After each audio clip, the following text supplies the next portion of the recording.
guys, Josh from SoccerReviewsForYou.com, bringing you a first look plus on-feet video of the brand new 2015 Adidas F30 in the solar red colorway. Now inside the box, all you get are the shoes themselves. They do not come with any extras. So let me get these guys out of the box really quickly, and we'll take a closer look at the F30, which is the first takedown model below the F50 Adizero in the F50 line. Now this shoe, being a takedown model, has a retail price of $100 US, which is $120 less than the top of the line synthetic F50 Adizero, a pretty significant price decrease. With that being said, if you guys have watched my videos in the past, you know that I haven't been particularly fond of the takedown models in the F50 line, most notably the F30, because in past years, ever since the F50 Adizero was created in 2010, the F30, in my opinion, has really just been a ripoff, to be completely honest with you guys. The quality for the money was atrocious. They weren't lightweight at all. The sole plate flexed awkwardly, and the fit of the shoe was, in my opinion, completely flawed. With this new redesign to the F50 line that does kind of flow down into the F30 and F10 models, I have to say that for the $100 asking price of the new F30, Adidas seems to have made some significant strides in improving their takedown models. And all in all, for the $100, I think that you're getting a pretty solid shoe here. Now in today's video, we're going to be going over all of the tech specs, performance features, and of course how these things fit and feel. So if you are perhaps interested in learning more about the F30,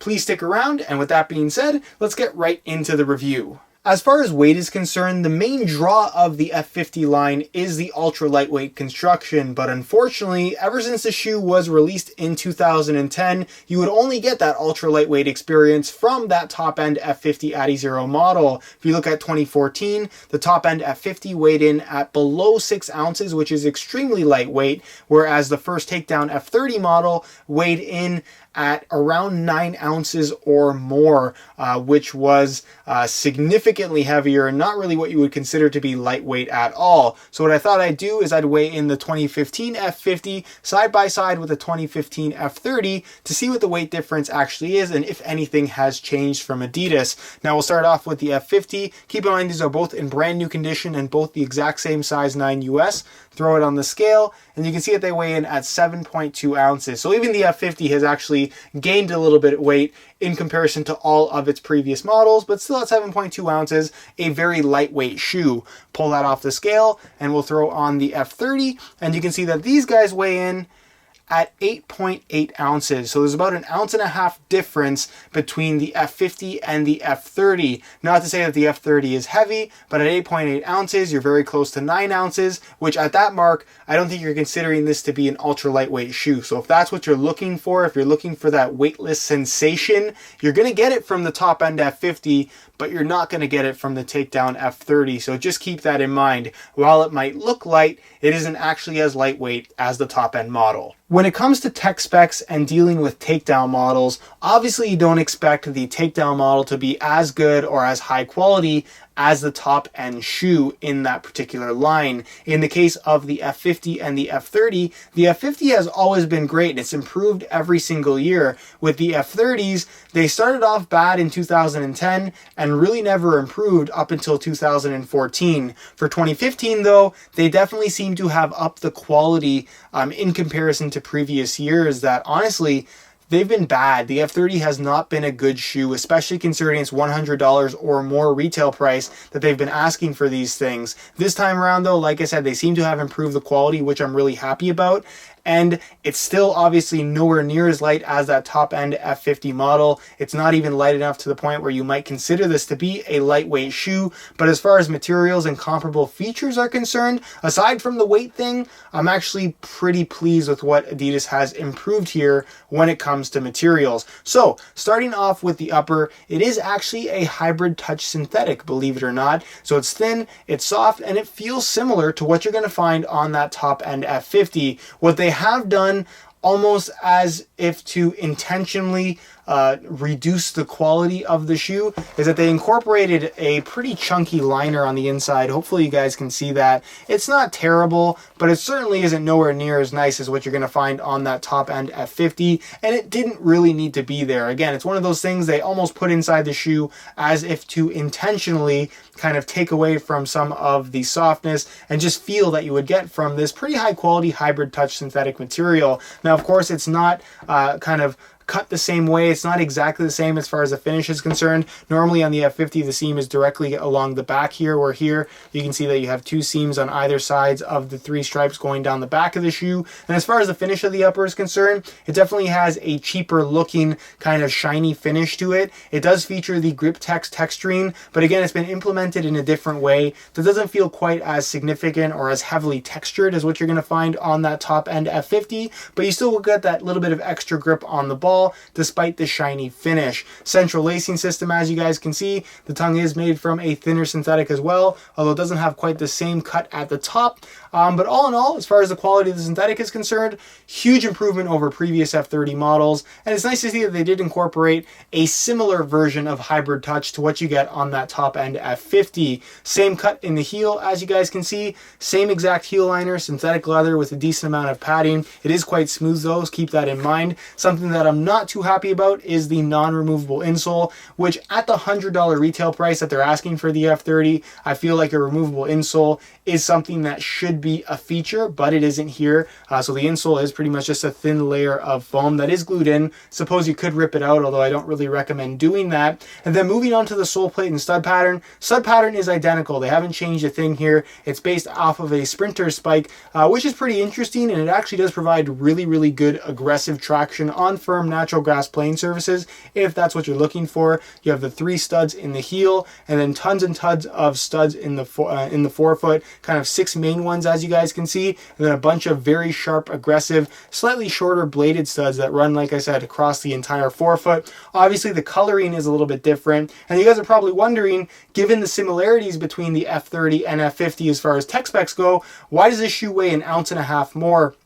And that has to do with the upper. It's not the same upper, it's not the same liner, but the majority of the extra weight is actually coming from the sole plate itself. Now again, it appears to be very similar, and here is actually the F50, so you can see them side by side, but you'll notice that on the F50, the plastic itself is more of a hard plastic that has a kind of a more lightweight construction about it, whereas on the F30, it's more of a dense, kind of heavy rubbery plastic that I think is going to be a little bit more durable, arguably a little bit more flexible as well, but just not as lightweight as the F50 Adizero. So another one of those hidden things that they've implemented to intentionally kind of set the F30 apart from the F50, which, I mean, they'll do what they want to do, I suppose. It's something that I don't think was necessary as far as keeping the cost down for this takedown model, being only $100 versus $220 for that top end F50, but it is something that they've done. You're going to notice the construction is a little bit different here. On the top end F50, you kind of have these little fins that hang off,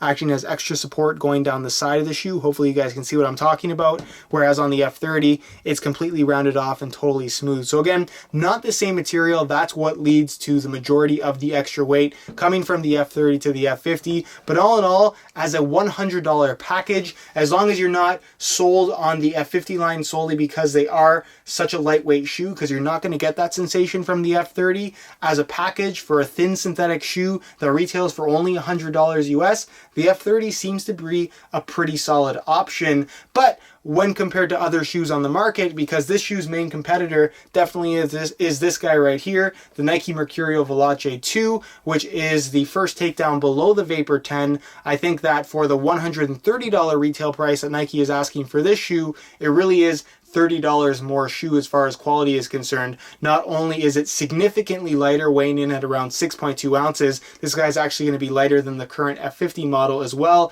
It features the exact same Teijin synthetic ultra thin upper with the support frame, same lining material as what you're going to find on the top end Vapor 10. So while this does retail for $30 more, like I said, I think that the quality is definitely very apparent on the Veloce 2. Nike didn't do anything intentionally to make this shoe heavier or worse than it had to be. Whereas with the F30, there are little things that they've done here that you can tell they did intentionally just to separate it that much more from the F50 Adizero. So just keep that in mind when you are looking at the F30, is that there are better options if you're looking for something thin and lightweight on a budget, like the Veloce 2, which you can often find under its $130 retail price. As far as the design and appearance of the shoe is concerned, I think the F30 looks a lot like the F50 in a lot of ways. Like I mentioned earlier, it does have more of a shiny finish to the upper, which doesn't necessarily look cheap, but doesn't look as premium as what you're going to find from that top-end model, where you can tell that the colorway actually has layers due to the grip text texturing that they've incorporated on the shoe. You do have the 3 stripes down the back, you have the 3 stripes on the tongue, your Adidas branding on the medial side, and really from a distance, the only thing that would let you know that this is an F30 versus an F50 Adizero is the F30 branding right there on the lateral side of the shoe at the heel, where normally it would say Adizero in chrome. Heel liner has that chrome finish, as you guys can see, and the sole plate does have a very premium look, slightly different coloring with the kind of smoky translucent black in the forefoot running into the midfoot, and then the heel and midfoot area is majority kind of translucent. Really good looking shoe in my opinion. I'm a big fan of these. This one is solar red in color, which online looks very red, but in person definitely looks more orange. And I have seen some websites with stock photos that look a little bit different than this version of the F30 that I'm showing you. Those are sample variations. Please keep that in mind. So regardless of which picture is being shown on the retailer you're ordering them from, the ones you will receive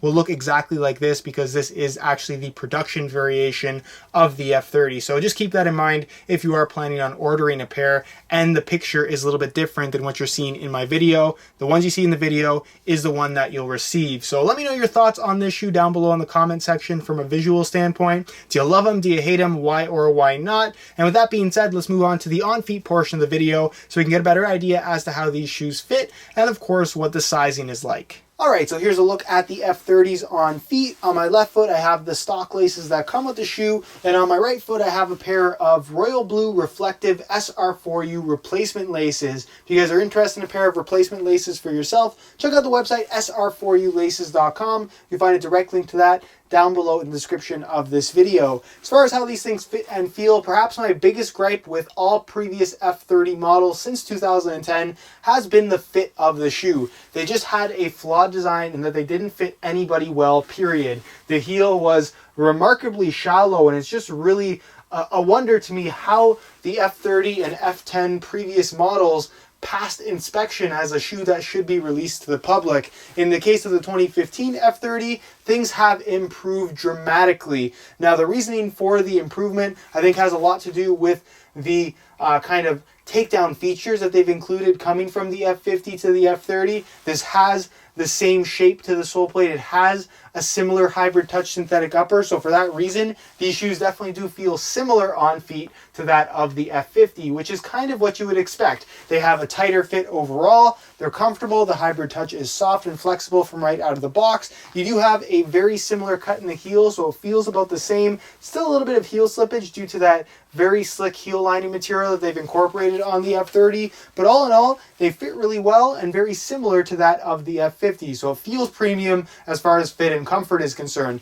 Tighter fit, so not necessarily ideal for wider foot types, but with my experience with hybrid touch in the past, you will get some stretch out of the shoe as far as after some break-in time is concerned. So even if they fit a little bit snug from right out of the box, I wouldn't be too concerned about that, because they will expand a little bit once you start to wear them in. And as far as sizing is concerned, they run true to size. I'm wearing my usual size 9 US here, and the fit and the length is absolutely perfect. So just like that top-end F50 model, if you are planning on ordering a pair of F30s, I strongly recommend going for your normal size in order to achieve the best possible fit. Alright guys, so for my first impressions of the new 2015 F30 from Adidas. I know that I've been extremely harsh on F30 and even F10 models in the past, and I stand by those opinions. Those are legitimately not very good. With the new 2015 F30 though, they've made some significant improvements to the point where this is actually a very good shoe. For the $100 price point, you're getting a fit that is similar to the F50, you're getting the exact same stud pattern, a sole plate that is very similar as far as feel is concerned,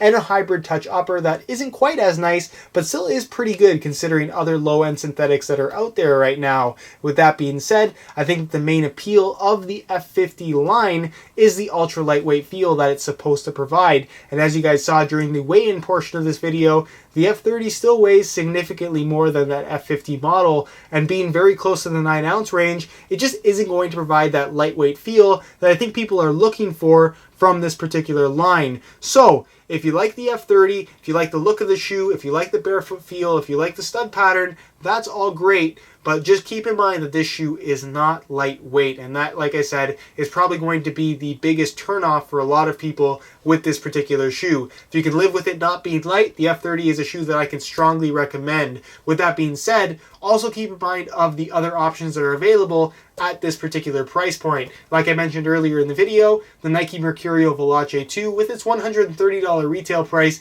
is a significantly better shoe in this particular category, in that it's ultra thin, it fits extremely well, provides great traction, and most importantly, it's very, very lightweight, much lighter than what you're going to find with the F30. And while it retails for $30 more, it can often be found on sale for $100 or less, which is in the same price range as, of course, the F30. So just keep that in mind, explore all of your options prior to pulling the trigger on this shoe. But like I said, great shoe, huge improvement over the F30. Over previous F30s. I wish it was a little bit lighter, but I guess it is what it is. And like I said, quality is so much better, which I'm really, really happy about. If you guys do have any questions regarding this particular shoe, leave your questions down below in the comment section, and of course I will get an answer out to you. Also, if you have any suggestions as far as content is concerned, leave those suggestions down below in the comments as well, and I'll take a look at everything you guys have to say.